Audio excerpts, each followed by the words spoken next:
Bom, estamos aqui no Centro de Saúde Mental Infantil de Matão e conversar com a coordenadora aqui do centro, que é a Maria Emília. Maria Emília, para falar da importância, né, desse mês de conscientização sobre o autismo, né? Isso. Boa tarde a todos. Esse mês de abril, que é um mês dedicado à conscientização do autismo, né?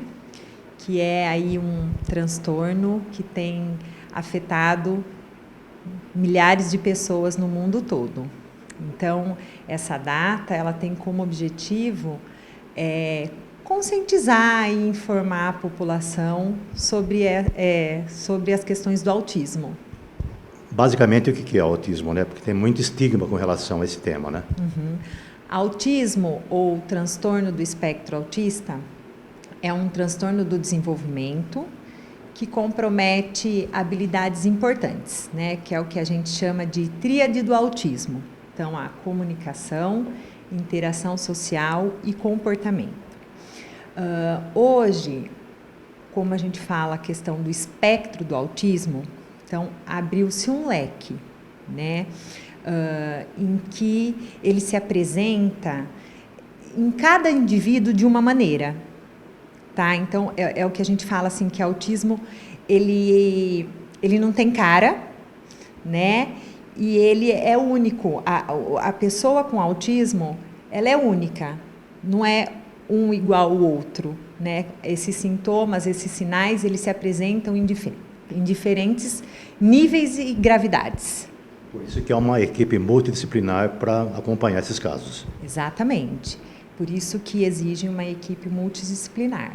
Então, de médicos, psiquiatras, neurologistas, psicólogos, fonoaudiólogos, terapeuta ocupacional, que é uma equipe multidisciplinar mesmo que avalia e trata o indivíduo num todo. E são esses profissionais que são oferecidos aqui no Centrinho de Matão. Isso. O Centrinho oferece atendimento, né? Não apenas para as crianças com TEA, né? Com o autismo, mas para toda a população. A gente é referência de atendimento.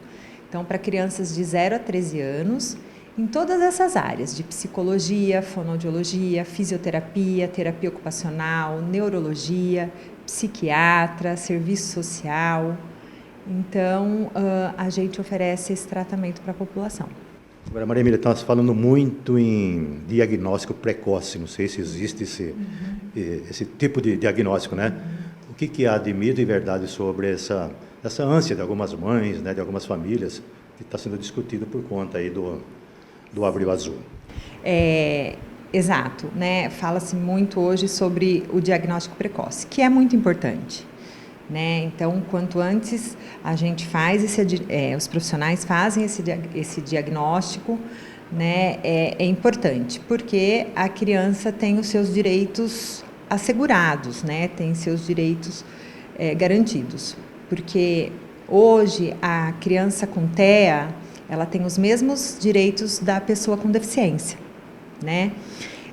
Mas o que eu gosto sempre de ressaltar é que a gente tem que estar atento em relação ao diagnóstico. O diagnóstico ele tem que ser bem feito, né? Ele não pode ser feito assim da noite para o dia, de qualquer maneira. Não é em uma consulta que se fecha um diagnóstico. A gente observa que muitos quadros eles precisam ser limpos, né, antes de se fechar um diagnóstico com cuidado, porque isso é muito importante, né, um diagnóstico bem feito. Levando em consideração os sinais, né? Exato. Que a criança apresenta. Então, assim, que eu observo? É que, independente de se ter um diagnóstico, é importante que se busque os recursos terapêuticos. Isso é muito importante. Quanto antes as intervenções terapêuticas se iniciarem, melhor é o prognóstico, né? As intervenções terapêuticas, elas têm como objetivo diminuir as limitações, assim, trabalhar esse indivíduo na sua integridade, para que ele seja funcional, para que ele seja independente.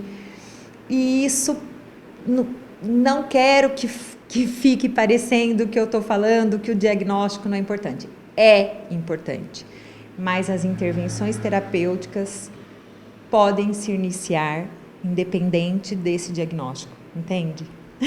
Maria Emília, é o seguinte, ó, aqui em Matão tem cerca de 30, né, crianças, né, que passam aqui pelo centrinho. Qual é o perfil desse público? Isso, ó.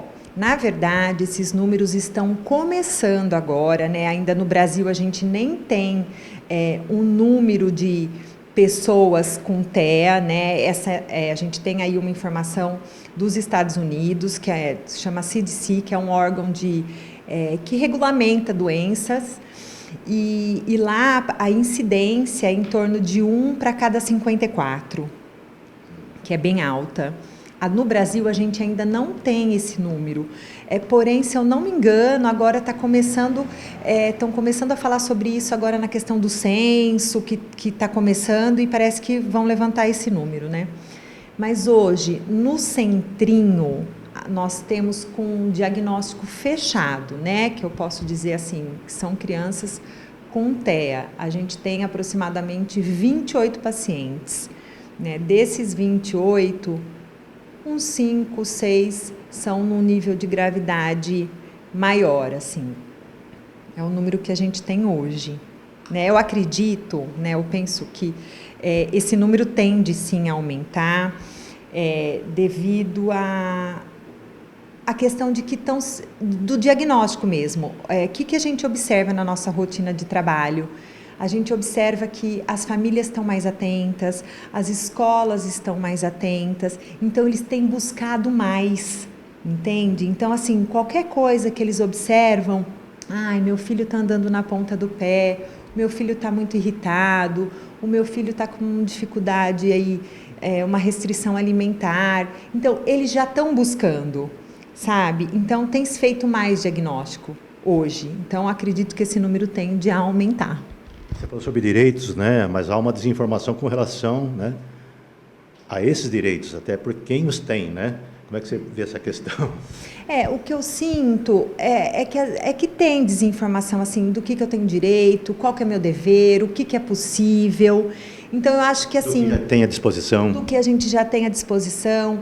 Então, às vezes, eu converso com as pessoas e elas falam, para ir para o centrinho precisa ter encaminhamento médico. Não precisa. A gente está aqui já faz 27 anos, há muitos anos a gente... É um serviço de porta aberta, é um serviço de livre demanda, que não precisa de encaminhamento. Aliás, encaminhamento começa por aqui depois, né? Exato. É para cá que é para vir. Então, eu sinto que às vezes tem aí uma coisa de desinformação nesse sentido. Bom, autismo, né? Para a gente fechar o mês azul aí, né? Aonde chegamos, qual estágio nós estamos, né? E no que podemos avançar. Eu avalio que, assim, a gente tem muito para fazer, né? Na questão de políticas públicas, enfim. Mas também avalio, assim, que nem teve essa audiência pública na Câmara, e eu achei super positivo que isso partiu das mães, das famílias que estão buscando seus direitos, que estão olhando para isso, que estão atentas. Então, eu acho que é daí para frente, sabe? Eu acho que a coisa está começando a caminhar bem, assim. Que é mais informação, né, e partilhar experiências e os conhecimentos, né? Exato. Mais informação e partilhar os conhecimentos. E quais as ações que o Centrinho de Matão está promovendo aí para o mês de abril? Então, no dia 10 de abril agora, que é domingo, nós vamos fazer uma movimentação na Feira do Bosque com o objetivo de levar informação para a população. E também a gente vai fazer uns grupos na atenção básica, né? Com o objetivo de levar informação e conscientizar a população sobre esse assunto. Para não deixar cair no esquecimento. Para não deixar cair no esquecimento. É importante sempre falar sobre isso, né? Não só em abril, mas todos os dias do ano.